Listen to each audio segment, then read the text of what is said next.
ನಮಸ್ಕಾರ. ಸಂಕಲ್ಪ ಸಿದ್ಧಿ ವಿಶೇಷ ಕಾರ್ಯಕ್ರಮಕ್ಕೆ ತಮ್ಮೆಲ್ಲರಿಗೂ ಆತ್ಮೀಯ ಸ್ವಾಗತ ಹೇಳ್ತಾ ಇರೋದು ನಾನು ಅನುಷಾ. ಫಸ್ಟ್ ಟೈಮ್ ಚಾನಲ್ ವೀಕ್ಷಿಸ್ತಾ ಇರೋದು ಅಂತಂದರೆ ಈಗಲೇ ನಮ್ಮ ಚಾನಲ್ನ ಸಬ್ಸ್ಕ್ರೈಬ್ ಮಾಡಿ, ನಮ್ಮ ವೀಡಿಯೋಸ್ನ ಲೈಕ್ ಮಾಡಿ.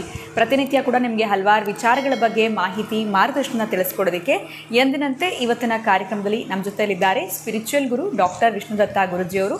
ಬನ್ನಿ ಗುರುಜಿಯವ್ರನ್ನ ಕಾರ್ಯಕ್ರಮಕ್ಕೆ ಸ್ವಾಗತಿಸೋಣ. ನಮಸ್ತೆ ಗುರುಗಳೇ, ಕಾರ್ಯಕ್ರಮಕ್ಕೆ ಭಕ್ತಿಯ ಸ್ವಾಗತ. ಒಳಿತಾಗಲಿ ಗುರುಗಳೇ, ಪ್ರತಿಯೊಬ್ಬರು ಕೂಡ ಎಲ್ಲ ರೀತಿ ಪ್ರಯತ್ನಗಳನ್ನ ಮಾಡ್ತಿರ್ತಾರೆ. ಅವ್ರು ಅಂದ್ಕೊಳ್ಳೋಂಥ ಕೆಲಸಗಳು ಶೀಘ್ರವಾಗಿ ಆಗಬೇಕು, ಬೇಗ ಆಗಬೇಕು ಅಂದರೆ ಏನು ಮಾಡಬೇಕು? ಇನ್ಯಾರಿಗೋ ಏನೋ ಮಾಡಿದ್ರು ಬೇಗ ಆಯಿತು, ಅಥವಾ ಯಾವುದೋ ದೇವಸ್ಥಾನಕ್ಕೆ ಹೋದರೂ ಬೇಗ ಆಯಿತು ಅಂತ. ಇವತ್ತಿನ ನನ್ನ ಪ್ರಶ್ನೆ ಏನು ಅಂತಂದರೆ, ನಮ್ಮ ಕೆಲಸ ಕಾರ್ಯಗಳು ಶೀಘ್ರವಾಗಿ ಆಗಬೇಕು ಅಂತಂದರೆ ಸಿದ್ಧಿ ಮಂತ್ರ ಏನಾದರೂ ಇದೆಯಾ? ಸೊ ಇದ್ರ ಬಗ್ಗೆ ತಿಳಿಸ್ಕೊಡ್ಬಹುದಾ? ಓಂ ವಿಶ್ವಸ್ಮೈ ನಮಃ. ಪ್ರೀತಿಯ ಬಂಧುಗಳೇ, ಸಿದ್ಧಿ ಮಂತ್ರ ಹಲವಾರು ರೀತಿಯಲ್ಲಿದೆ. ಈ ಕೆಲವೊಬ್ಬರು ಕೆಲವೊಂದನ್ನು ಮಾಡಿದಾಗ ಸಿದ್ಧಿ ಆಗ್ತವೆ, ಇನ್ನು ಕೆಲವೊಬ್ಬರು ಕೇಳಿಸ್ಕೊಂಡಿದ್ರಿಂದ ಸಿದ್ಧಿ ಆಗ್ತವೆ. ಇನ್ನೂ ಕೆಲವೊಬ್ಬರಿಗೆ ಕೆಲವೊಂದು ವಿಶೇಷವಾಗಿರತಕ್ಕಂಥದ್ದಿರುತ್ತೆ. 13 ವರ್ಷಗಳ ಕಾಲ ಯಾರು ಸುಳ್ಳು ಹೇಳೋದೇ ಇಲ್ವೋ ಅವನಿಗೆ ಕಟ್ಟಿಟ್ಟ ಬುತ್ತಿ ಸಿದ್ಧಿ ಅನ್ನೋದು. 13 ವರ್ಷಗಳ ಕಾಲ ಯಾವುದೇ ಕಾರಣಕ್ಕೂ ಎಂತಹ ಸಂದರ್ಭ ಬಂದರೂ ಕೂಡ ಸುಳ್ಳು ಹೇಳಬಾರ್ದು, ಅವನಿಗೆ ಸಿದ್ಧಿ ಆಯ್ತು ಅಂತ ಅರ್ಥ. ಅವನ ಮಣ್ಣು ತೆಗೆದು ಬಿಟ್ಟು ತಗೊಳಯ, ಇದು ನೀನು ಇಂಥ ಕೆಲಸಕ್ಕೆ ಉಪಯೋಗಿಸ್ಕೊಳ್ಳಯ ಅಂದರೂ ಕೂಡ ಆಗ್ತವೆ. ಚೆನ್ನಾಗಿ ನೆನಪಿಟ್ಕೊಳ್ಳಿ, ಇದು ಸಿದ್ಧಿ. ಅಗತ್ಯ ಸತ್ಯಂ ವದ ಧರ್ಮಂ ಚರ, ವೇದ ಹೇಳಿರ್ತಕ್ಕಂಥದ್ದು. ನೀನೇನಾದರೂ ಹಾಗೆ ಇರ್ತೀನಿ ಅನ್ನೋದೇ ಆದರೆ ಬಹಳ ವಿಶೇಷವಾಗಿರ್ತಕ್ಕಂತಹದ್ದು. ಏನು ಅಂತಂದರೆ, ಪ್ರಮುಖವಾಗಿ ಏನು ಮಾಡಬೇಕು ಅಂತ ಹೊರಟಿರ್ತೀವೋ ಅಲ್ಲಿ ಈ ರಾಮದಾಸರು ನೀವು ಕೇಳಿರ್ತೀರಿ. ಆ ರಾಮದಾಸರು ಒಂದು ಕಡೆ ಕೂತ್ಕೊಂಡು ಜಪ ಮಾಡ್ತಿರ್ತಾರೆ. ಅಲ್ಲಿ ಒಬ್ಬಾಕೆ ಬಂದು ಓ ಅಂತ ಗೋಳು ಹಿಡ್ಕೊಂಡ್ಬಂದು ಪಾದ ಹಿಡ್ಕೊಂಡ್ಬಿಡ್ತಾಳೆ. ಪಾದ ಹಿಡ್ಕೊಂಡು ಕೂಡಲೇ ದೀರ್ಘ ಸುಮಂಗಲಿ ಭವ ಅಂತ ಅಂದ್ಬಿಡ್ತಾರೆ ಅವರು. ಆಕೆ ಹೇಳ್ತಿರ್ತಾಳೆ, ಎಂಥ ಸ್ವಾಮಿ ದೀರ್ಘ ಸುಮಂಗಲಿ ಭವ, ನಾನೊಬ್ಬ ವಿಧಿವೆ, ನನ್ನ ಗಂಡ ಸತ್ತೋಗಿದ್ದಾನೆ, ಹಾಗೋ ಹೋಗ್ತಾ ಇದೆ, ಅಲ್ಲಿ ಹೆಣ ತಗೊಂಡು ಹೋಗ್ತಾ ಇದ್ದಾರೆ. ಓ ಹೌದಾ?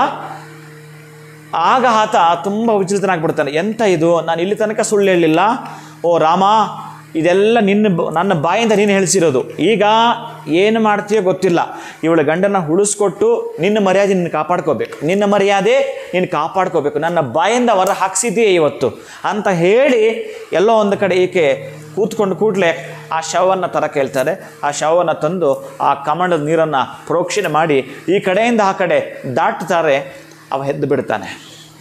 ಇದು ರಾಮದಾಸರ ಮಂತ್ರ, ದೀರ್ಘ ಸುಮಂಗಲಿ ಭವ ಅಂದದರ ಪವರ್ ಅಂದರೆ ಅದಕ್ಕೆ ಈ ಅನುಷ್ಠಾನ, ಈ ಸಿದ್ಧಿ ಪಡೆದಿರ್ತಕ್ಕಂಥವರು ಜಾತಕ ನೋಡೋದು, ವಾಸ್ತು ನೋಡೋದು, ಮತ್ತೊಂದು ಇವೆಂತ ಇಲ್ಲ. ಅವರ ಬಾಯಿಂದ ಬಹುಶಃ ನಿಮಗೆ ಏನಾದರೂ ಹೇಳಿಸ್ಕೊಳ್ತೀನಿ ಅಂತಂದರೆ ಅದೊಂದೇ ಸಾಕು. ನೀವು ಅನುಭೂತಿಯನ್ನು ಪಡೆಯಲಿಕ್ಕೆ ಅವರಿಂದ ವಿಭೂತಿಯನ್ನು ತೆಗೆದುಕೊಳ್ತಕ್ಕಂಥದ್ದು. ವಿಭೂತಿ ಮೀನ್ಸ್ ಅವರಿಂದ ಒಂದು ವಾಗ್ದಾನವನ್ನು ತೆಗೆದುಕೊಳ್ತಕ್ಕಂಥದ್ದು. ಕೆಲವರಿಗೆ ಕೆಲವೊಂದು ವಾಗ್ದಾನ ಏನು ಮಾಡಿದ್ರೂ ಬರಲ್ಲ, ಇನ್ನು ಕೆಲವರು ವಿಚಾರದಲ್ಲಿ ಬಂದು ಬಿಡ್ತಕ್ಕಂಥ. ಹಾಗಾಗಿ ಅಂತಹ ರಾಮದಾಸರು ನುಡಿದಿರತಕ್ಕಂತಹ ಮಾತು ದೀರ್ಘ ಸುಮಂಗಲಿ ಭವ ಅನ್ನೋ ಅಂಥದ್ದು ರಾಮನ ಕೃಪೆ.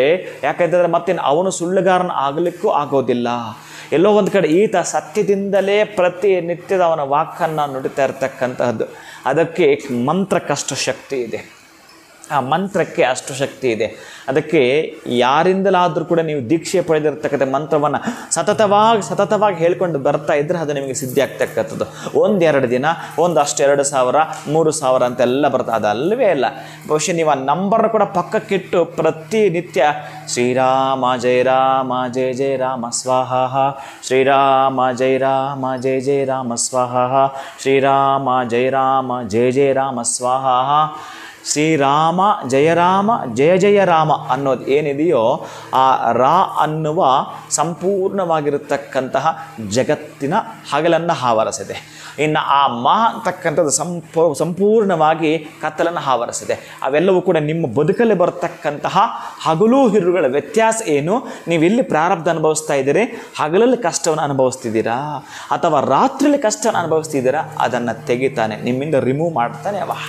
ಯಾವಾಗಲೂ ಒಂದು ಮಂತ್ರವನ್ನು ನಾವು ಹೇಳಿಕೊಳ್ತೀವಿ ಅಂತಂದರೆ ಅದು ನಿಮಗೆ ಸಿದ್ಧಿಯಾಗಿರ್ತಕ್ಕಂತಹ ಮಂತ್ರ ಯಾವುದಿದೆಯೋ ಸಾಧ್ಯವಾದಷ್ಟು ನೀವು ಸತ್ಯದಿಂದಲೇ ಪ್ರಾಮಾಣಿಕವಾಗಿ ಇರಲಿಕ್ಕೆ ಪ್ರಯತ್ನ ಪಡಿ.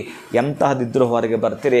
ಆದರೆ ಇನ್ಯಾರೋ ಏನೋ ಅಂದು ಬಿಡ್ತಾರೆ ಮತ್ತು ಇನ್ಯಾವುದಕ್ಕೂ ದುಃಖ ಕಾರಣ ಆಗುತ್ತೆ, ಇದನ್ನು ನಿಮ್ಮ ಒಳಗಡೆ ಇಟ್ಕೊಂಡು ಭಯಭೀತರಾಗ್ತಕ್ಕಂತಹ ನೋವನ್ನು ಪಡಬಾರದು. ಇನ್ನು ಯಾರೋ ನಮ್ಮನ್ನು ಕೇಳಿಬಿಡ್ತಾರೆ, ತದಾತ್ಮ್ಯವನ್ನು ಹೊಂದಬೇಕು. ನೀವು ಅಂಥ ತದಾತ್ಮ್ಯವನ್ನು ಹೊಂದಬೇಕಾದ್ರೆ ಭಗವಂತನ ಹತ್ತಿರ ನೀನು ಭಕ್ತನಾಗಿರ್ತಕ್ಕಂಥ ಒಂದೇ ಸತ್ಯ.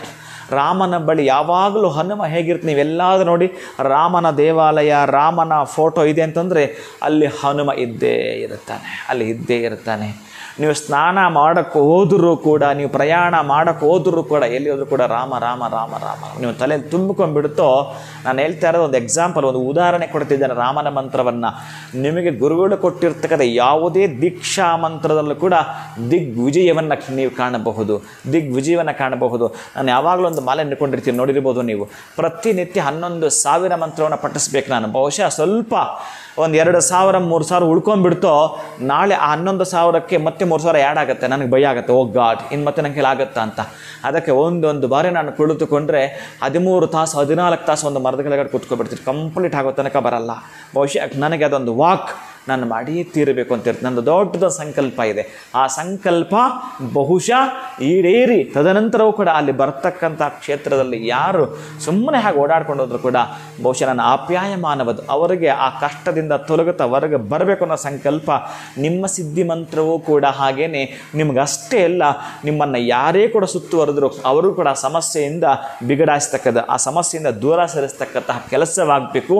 ಅಂತಹ ಸಿದ್ಧಿಯಾಗ್ತಕ್ಕಂಥ ಮಂತ್ರವನ್ನು ಸಿದ್ಧಿ ಆಗೋ ತನಕ ನೀವು ಬಿಡಬಾರದು. ನೀವು ಛಲದಂಕ ಮಲ್ಲರಾಗಬೇಕು. ಆವಾಗ ನೀವು ಇಲ್ಲಿಗೆ ಬಂದಿದ್ದಕ್ಕೆ ಸಾರ್ಥಕ ಆಗುತ್ತೆ.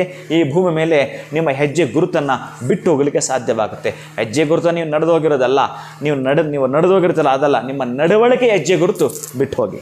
ಖಂಡಿತ ಗುರುಗಳ, ಈ ಸಿದ್ಧಿ ಮಂತ್ರದ ವಿಶೇಷ ಏನು ಅನ್ನೋದ್ರ ಬಗ್ಗೆ ತಿಳಿಸ್ಕೊಟ್ರಿ ಇವತ್ತಿನ ವಿಡಿಯೋನಲ್ಲಿ. ಬಹಳ ಅದ್ಭುತವಾಗಿತ್ತು ನೀವು ತಿಳಿಸಿದಂತಹ ವಿಚಾರ. ಧನ್ಯವಾದಗಳು ತಮಗೆ. ನಮಸ್ಕಾರ. ಹರೇ ಶ್ರೀನಿವಾಸ.